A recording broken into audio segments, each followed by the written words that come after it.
안녕하세요. 여러분은 업보를 믿으시나요?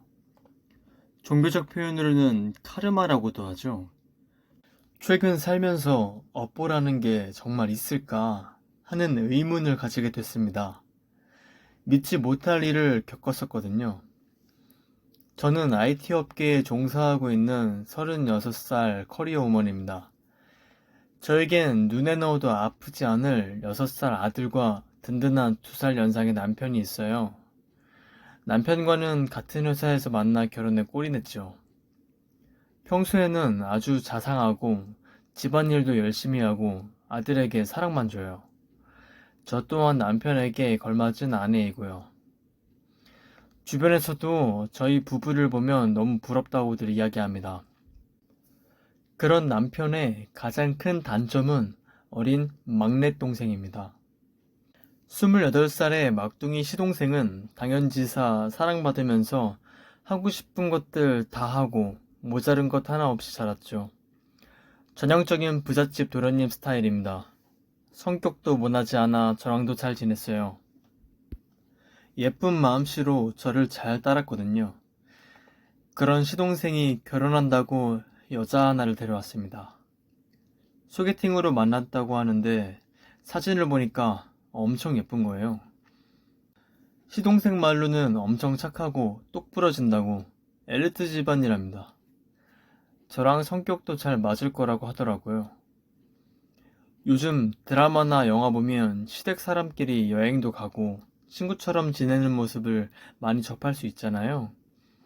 저도 그런 시가 라이프를 꿈꿨습니다.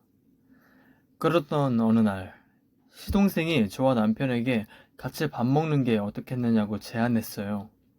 본인의 예비 신부와 함께 말이죠.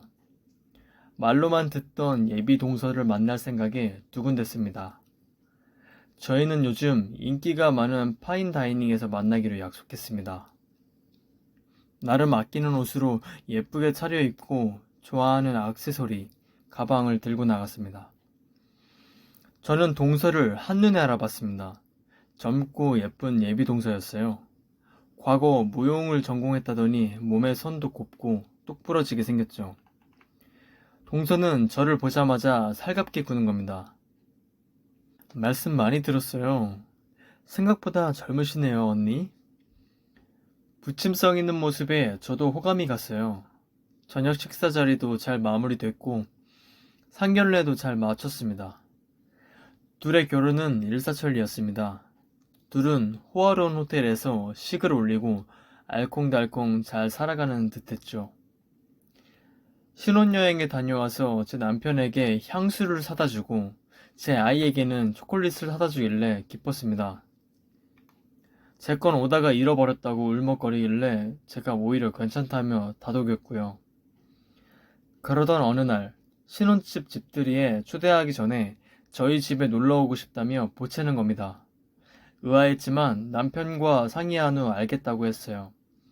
집들이에 초대하는 게 아직은 쑥스럽고 부끄러운가 싶기도 했고 제 아이도 동서를 잘 따랐으니까요. 동서는 오자마자 저의 신혼방을 좀 구경하고 싶다며 졸랐습니다. 언니, 아니, 형님, 방 좀 구경해도 될까요? 저희도 곧 있으면 신혼집 꾸며야 하는데 인테리어가 궁금해서 뭐가 뭔지 하나도 모르겠더라고요. 귀여운 호칭 실수와 순진한 눈망울에 알았다고 대답했습니다. 그리고 저는 다시 요리 준비 한창이었습니다. 같이 저녁도 맛있게 먹고 오래간만에 담소도 나누고 즐거운 한때를 보냈어요. 그리고 다음날 제 아들 학부모 모임이 있어서 준비하는데 아무리 찾아봐도 제가 아끼는 가방이 없는 거예요. 저희 친정엄마가 저 결혼할 때 겨우 일해서 친정아빠 몰래 모아서 사준 거거든요. 아까워서 몇 번 매지도 못했어요. 눈이 뒤집혀서 찾기 시작했습니다. 뭘 그렇게 찾아? 진정 좀 해. 가방이 사라졌어. 그거 재수씨가 빌렸잖아. 그 순간 열이 확 받아서 남편에게 추궁했어요. 그러니까 저한테 허락을 받았다고 했다는 겁니다. 어이가 없어서 바로 동서에게 전화를 걸었죠. 몇 번이나 걸어도 받지 않더니 서방님에게 전화해 동서를 바꿔달라고 하니까 그제야 받더라고요. 동서, 나한테 할 말 없어? 무슨 말이에요? 그 말을 듣자 저는 너무 화가 났습니다. 내가 언제 가방을 빌려준다고 했어? 아까 요리하느라 정신없어서 까먹은 거 아니에요? 저는 진짜 말했는데 이렇게 나오시니까 너무 서운해요. 제가 그걸 훔치겠어요? 동서는 울먹거리기 시작했습니다. 저는 미안하다고 대충 사과하면서 넘어갔어요. 또 하루는 가방을 가져다 줄 겸 저녁을 먹으러 혼자 오겠다는 겁니다. 마침 그이가 야근에 혼자 먹어야 했다며 오랜만에 저희와 놀고 싶다고 놀러 오겠다는 겁니다. 사실 저는 내키지 않았어요. 남편은 뭐가 그리 좋다고 단번에 수락을 했고 저도 거절할 구실이 없어서 알겠다고 했죠. 그런데 동서가 오자마자 제 남편에게 보고 싶었다며 포옹을 하는 겁니다. 예전 같았으면 마냥 사랑스럽다고 느껴졌을 행동이 이제는 싸했어요. 가방은? 저는 동서가 오자마자 가방의 행방을 물어봤지만 남편이 혀를 차며 제 말을 가로챘습니다. 헤이, 당신도 정없게. 재수씨, 이리 와서 앉아요. 남편과 동서는 식사하는 내내 조잘조잘 떠들어댔습니다. 제가 이방인이 된 기분이었죠. 남편은 나가서 과일이랑 와인 이것저것 사온다며 자리에서 일어났어요. 제가 아이를 재우러 간 사이에 가방을 제자리에 두고 왔다며 잘 썼다고 하더라고요. 연신 고맙다고 하길래 내가 너무 의심을 했나? 하고 동서에게 다음에 필요하면 또 말하라며 빈말을 했습니다. 때마침 남편이 돌아왔고 저희는 술을 마셨어요. 언니는 좋겠어요. 결혼 한번 잘했잖아요. 아주버님이 너무 잘나서 불안하기도 하겠어요. 근데 방금 칭찬해준 거지? 고마워. 조금 찝찝했지만 좋은 게 좋은 거겠거니 칭찬으로 받아들였어요. 남편은 부끄러워서 어쩔 줄 몰라 했고요. 남들이 보기에도 완벽한 남편이니 그냥 기분 좋게 받아들였습니다. 그런데 가방이 또 사라진 겁니다. 그때 두고 간다던 그 가방뿐만 아니라 다른 명품 가방도 사라진 거예요. 저는 취해서 빌려줬나 싶어서 동서에게 전화를 걸었습니다. 동서, 혹시 내 가방 하나 더 빌려왔어? 아니요. 분명히 옷장 안에 놨어요. 다른 건 건드리지도 않았고요. 왜요? 없어요? 놓고 간 거 맞지? 네, 그렇다니까요. 저 의심하시는 거예요? 전화를 끊지 않고 옷장을 뒤적거렸습니다.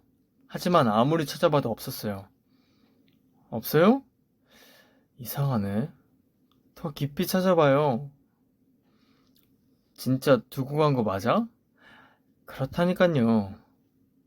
저는 우선 전화를 끊고 차분하게 남편에게 상담을 했습니다. 아무래도 동서가 제 가방을 훔쳐간 것 같다고요. 하지만 남편은 제 편이 되어주지 않았고 도리어 저를 비웃었습니다. 무슨 소리야. 재수씨가 거짓말이라도 했다고? 황당한 표정에 할 말을 잃었습니다. 제 가방에 발이라도 달렸다는 걸까요? 저를 믿어주지 않는 남편의 억장이 무너졌습니다. 제대로 확인하지 않은 제 잘못이라고 스스로 자책하기도 했어요. 저는 고민 끝에 동서 집에 직접 찾아가기로 했어요. 생각해보니까 저는 동서네 집 주소도 모르고 있더라고요. 시동생에게 겨우 물어 찾아갔습니다. 한번 의심하기 시작하니까 정말 다 의심스러웠습니다. 여태 집들이에 초대하지 않은 것도 이상했고요. 아파트 공동 현관조차 열어주지 않는 겁니다. 동서에게 끊임없이 전화하니 자기가 밖이라 열어주지 못한다며 비밀번호를 알려달라니까 그건 좀 그렇다며 나중에 연락하겠다며 핑계를 대면서 끊는 겁니다. 저는 화가 나서 시어머니에게 찾아가 그동안 있었던 일을 전부 털어놓았습니다. 하지만 돌아오는 것은 냉랭한 말이었습니다. 우리 새아기가 뭐 부족해서 네 물건을 훔치니? 쟤 봐라. 얼마나 예쁘고 어려? 그거 망상쟁이다. 병원 가봐. 단호한 시어머니 말에 멍해지고 말았습니다. 저는 한순간에 거짓말쟁이가 되어 있었습니다. 심증만 있고 물증이 없으니 미칠 노릇이었습니다. 항상 제 편이었던 시어머니가 뭐에 씌인 것처럼 구는 게 아니겠어요. 저는 뭐라고 말도 못하고 꾸벅 인사만 하고 돌아왔습니다. 그리고 저는 일에 치여서 정신없이 출퇴근을 반복했습니다. 의심이 가는 게 한둘이 아니었지만 가족이고 평생 볼 사이니까 그냥 잃어버린 셈 치려고 했거든요. 그러려면 더 열심히 벌어서 떳떳해지고자 했습니다. 하지만 한 달 뒤, 저는 SNS를 통해 저 없이 가족여행에 간 것을 알게 됐습니다. 시부모와 간 것까지는 그렇다 쳐도 제 남편과 아이는 왜 데리고 가나요? 남편도 제게 어떤 말 하나 없이 아들을 데리고 시부모네 집에 갔다가 오겠다고만 했어요. 제가 남편에게 물어보니 제가 바빠서 안 갈 것 같았다고 하더라고요. 눈물이 핑 돌았어요. 글쎄, 저한테는 주지도 않던 선물까지 턱 안겨줬다고 합니다.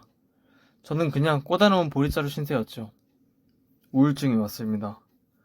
저도 모르게 차에 치여서 죽는 상상을 하거나 아파트에서 뛰어내리는 상상을 했어요. 너무너무 우울했죠.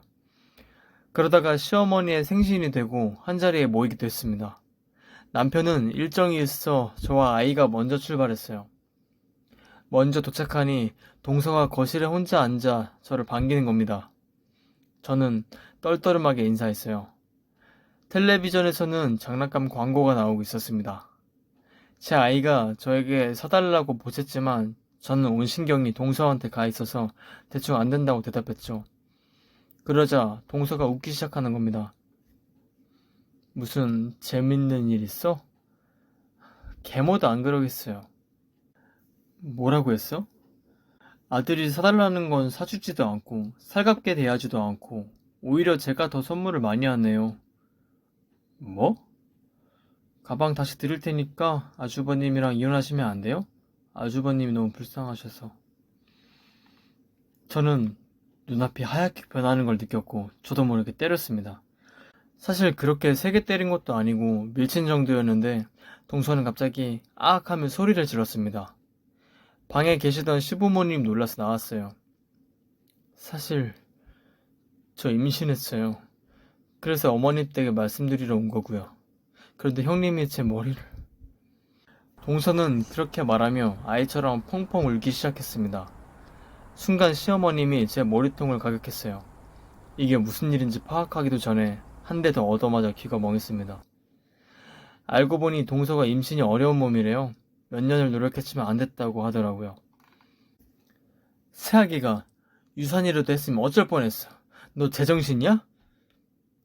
동서가 먼저... 제가 무어라 말을 하기도 전에 시어머니는 저에게 손찌검을 했습니다.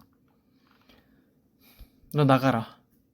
꼴도 보기 싫으니까 나가! 시어머니는 제게 과일을 던졌습니다. 저는 정신없이 그곳에서 벗어났어요. 저는 그날 이후로 결국 시댁과 연을 끊었습니다. 그날 이후로 남편과도 사이가 서먹해졌습니다. 그날 동서로부터 문자 하나가 도착했어요. 용서할게요. 제 뱃속에 있는 아이는 형님을 용서 안 하겠지만요. 하고요. 하지만 나중에 들어보니 임신했다는 사실도 전부 거짓말이었다고 하네요. 평소 고혈압을 앓고 계시던 시아버지가 충격을 받고 쓰러지시고 난리도 아니었다고 하네요. 다행히도 지금은 이혼했다고 합니다. 이번 명절 때 시댁에서도 조심스럽게 굴비와 과일 등 이것저것 보내왔네요. 저는 알 수 있었습니다. 사과의 의미라는 것을요. 제가 아끼는 명품 백들은 돌려받지 못했지만 저희 가족 모두가 벗어나서 참 다행인 거겠죠?